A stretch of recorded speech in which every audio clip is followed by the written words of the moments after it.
Hello everyone, this is Jackie, back again with another mini vlog. Another ganda-gandahan naman ng babaeng ito. Hala hindi. Ito nga kakagising ko nga lang at ako nga i-rest day ngayon. Pero hindi nga ako naniniwala na rest day ako dahil ang dami na namang gawain sa bahay. Salamat! Pero dapat bago natin umpisa na maghapong ito, dapat tayo nga i-fresh pa din. Hindi na nga lang gagawin ko ngayong maghapong to dahil kagabi nga ako nga inaglaban na. Tingnan nyo nga ito, medyo tuyo-tuyo na nga din. Dito nga isinilip ko nga yung mga hamster ko dahil nakaraang araw nga, nanganak na naman si Hamham. Kaya naman ito na nga, hiniwali ko nga sila puti kay Hamham at baka nga kainin. Dahil nga kagabi nakita ko nga si Hamham tsaka si puti na nag-aaway. Dahil nga dito medyo stress nga si Hamham gawa nung kakaanak ng din niya. Pieces nga anak nito kaya lang namatay nga yung iba. At dahil nga sa pag-aaway nila kagabi, talaga naman nasugatan nga yung paa ni puti. Dahil nga doon medyo tahimik nga ngayon si puti at hindi nga ganun kalikot. At dahil magtatanghalian na nga ng mga oras na to, kailangan ko na talagang magluto. Ito na nga at bumili na nga ako sa labas itong corned beef at saka nitong petchay. Lagyan ko nga ng patatas yung corned beef para naman medyo may lasa. Isang dilatang corned beef nga lang ang binili ko at dalawa lang naman kami ni Aki ang kakain. Eri nga at nagsimula na nga akong buksan yung corned beef at baltan nga yung sibuyas tsaka patatas. Ano daw? Buti na lang talaga at easy to kan nga ito nabili kong corned beef. Hindi ko na nga kailangan gamitan pa ng kutsilyo para mabuksan ka lang. Hala hindi. Nagbabalat lang naman ako ng sibuyas pero bakit naiiyak na nga ako dito? Bakit naman na sibuyas ka lang naman pero grabe ka magpaiyak sa iba? Hala hindi. Ano ba? Wag na bakit ang baltan? O magtitigan na lang tayo dito. Hala hindi. Isipin mo na wala kaming ulam ngayong tanghali kung hindi ka makikisama.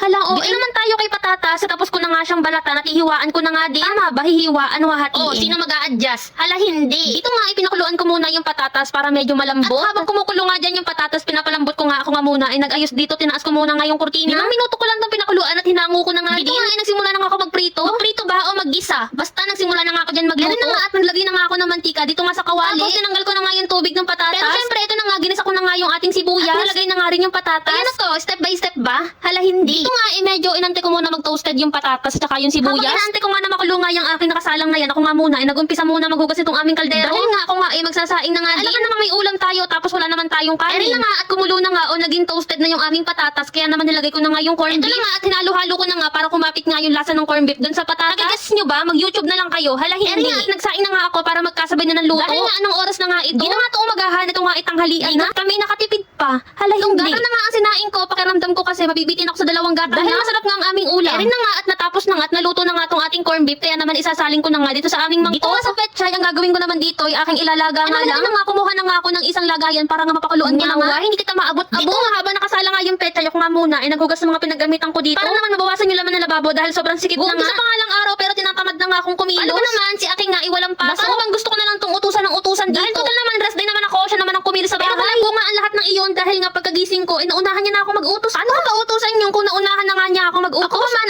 ayaw ko talaga nagiiwan ng hugasin dito nga sa lababo. Dahil nga ginagapangan ng kung ano-ano. Tanghalian na nga ito pero ito na nga nagkape pa rin ako. Pero black coffee naman yan para nga sa akin tiyan naliliit na. Hala hindi. Ito na nga yung ulam namin ngayong tanghaling ito. Ito na nga at tumayo na nga si Aki at kakain na nga din kami. Baka naman pwede ako maka-request sa inyo. Naman pwede i-comment nyo kung tiga saan kayo para naman malaman ko sa nakaabot ng aming video. O paano ba to? Dito na lang. See you next vlog. Bye!